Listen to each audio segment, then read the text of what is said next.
Good morning po. Free tayo ngayon sa work. Kaya ito, namasyal po ako sa mall. Sama uli kayo. Kain muna tayo. Ako nagugutom. Nandito tayo sa Starbucks. Dito po. Ito po kakainin natin. Dito mga tao. Ayan po. Laking tindahan. Mall. Ito po Starbucks. So, kain muna tayo.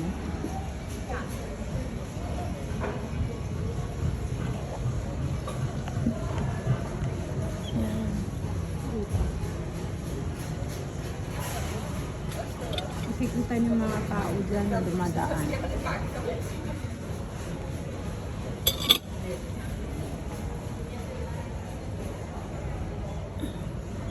Diba?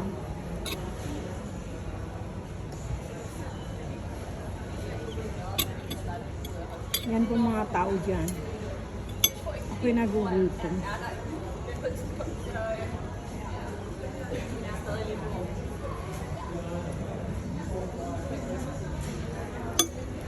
Sabi nung anak ko, bibili daw ako ng iPhone. Tapos yung iPhone 12, ibibigay ko daw sa kanya. Ay, hindi pa ako bibili. Dahil gumagana naman. Bago pa. Ang sarap. Yan po kinakain natin.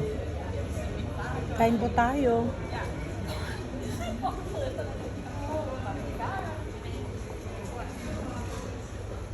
Kain po tayo.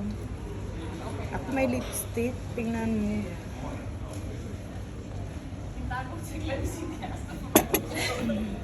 Hindi, uli natin yan. Diba?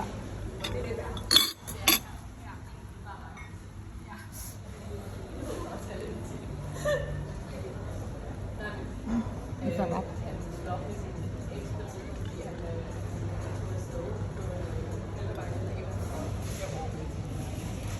Ito po brown bread.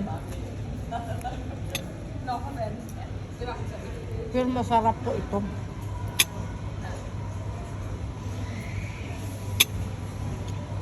Ito madalas kainin ng tanghalian yung iba.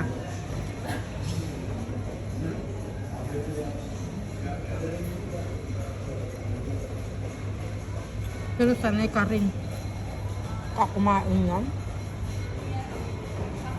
pag matagal.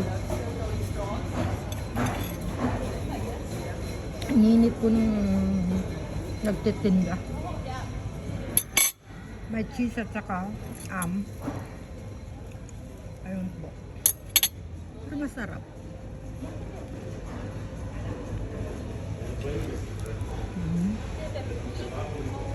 Diba?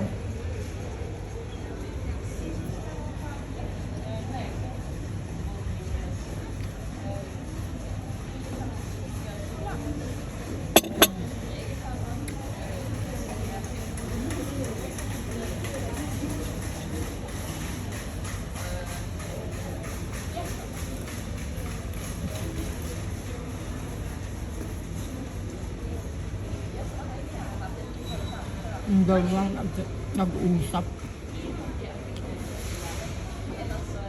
Nag-usap.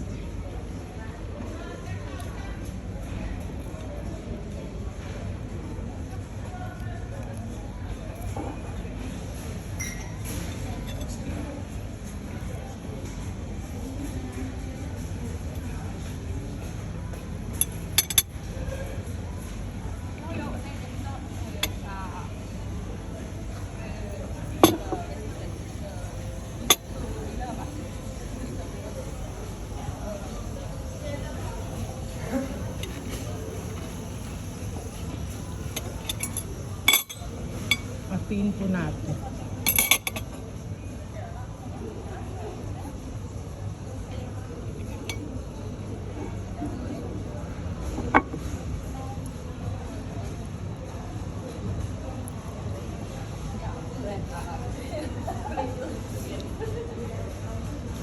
Ano ba nangyayari sa Pilipinas?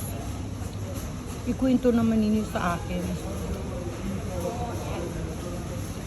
si First Lady Lisa at saka si VP Sara. Ano ba yan? Hindi na lang mag-uusap kayo dahil pareho kayong abogado.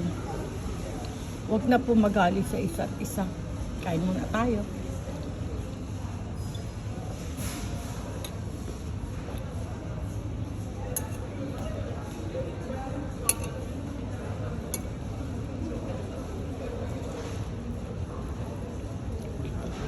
Ito lang masasabi ko, mga kababayan. Kung hindi si Tatay Digong sumuporta kay BBM, wala ngayon siya sa Malacanang. Ibumaliktad, sabi ko na nga babaliktad yan. Nobody can trust. Diba kasabihan? Siguro ang amon. Tingnan niyo yung amon. Cheese. Yan ang masarap.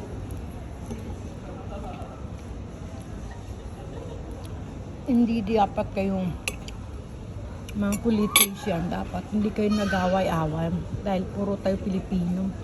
Magkakampiyan, magsusuportahan. Eh hindi eh. Pagsusuportahan mo yung isa, babaliktad after, di ba? Hindi naman maganda. Tapos kakalabahin si Tatay Digong. Hindi naman pwede yun. Solid Duterte ako kakampi. I mean, supporter.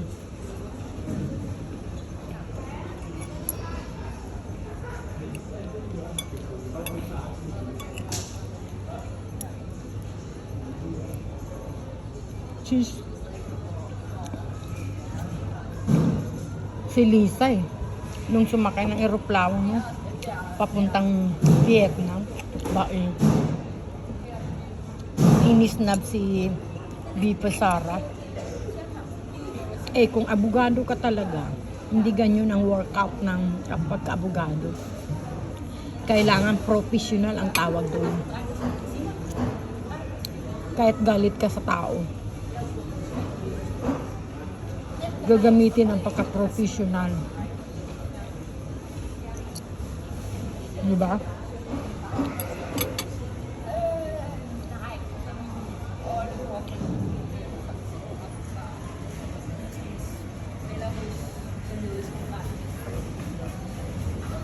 Chai latte to, chai latte.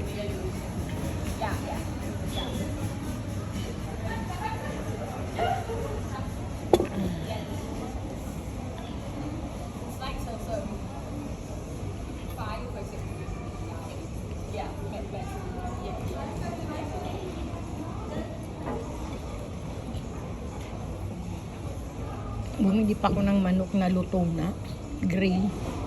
Kasi para hindi na ako magluto pagdating sa bahay.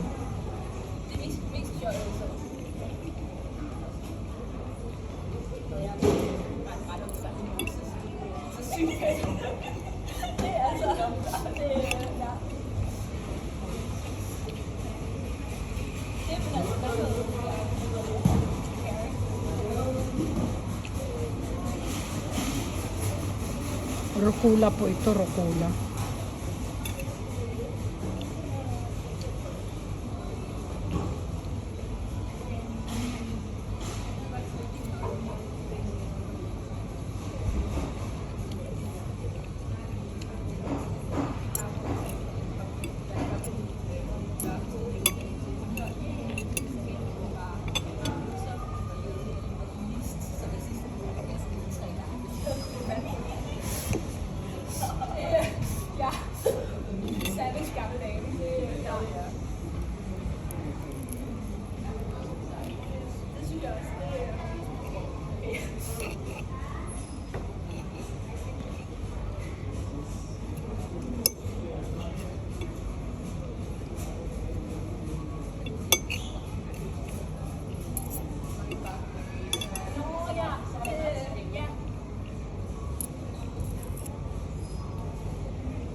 sana matapos na yung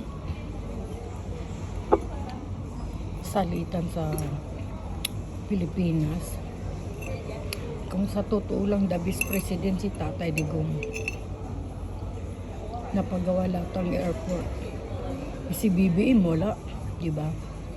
Bumalik yung magnanakaw, budol-budol, offload ng mga kababayan, paalis, ino-offload sa airport.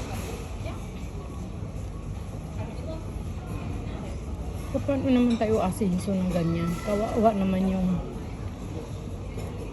mga kasama, yung mga kababayan natin. Kahit minsan pagkaganyan ang bansa natin, hindi malinis ang korupsyon.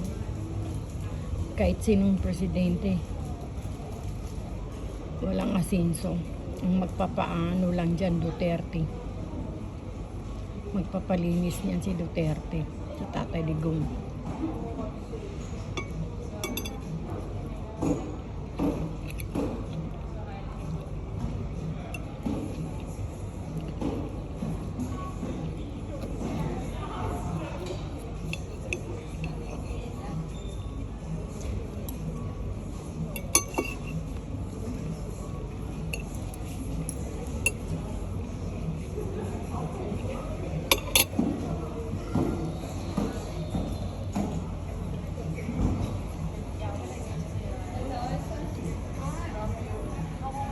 Yan yung dumating yung kaibigan niya.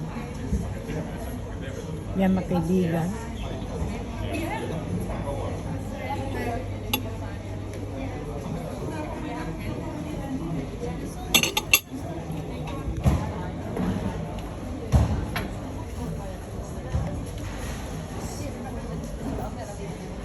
Yan, may dumarating na.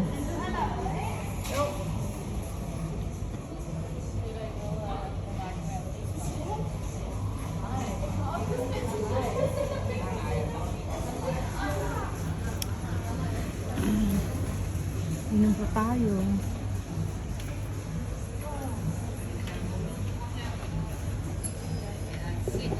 Yan, kung gusto mo po, mapaflap ka dyan.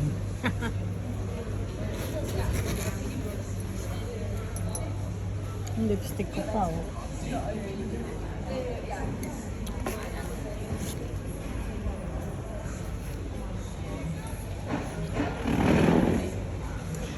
Maraming salamat po sa pagsubaybay ulit. At makita-kita ulit tayo sa next time. God bless you all. Ingat po kayong lahat dyan, Pilipinas. Magtulong-tulong na lang tayo. Huwag na away-away sa gobyerno, di ba? Kawawang mga pobre. Maraming salamat po sa inyong lahat. God bless po. Bye-bye.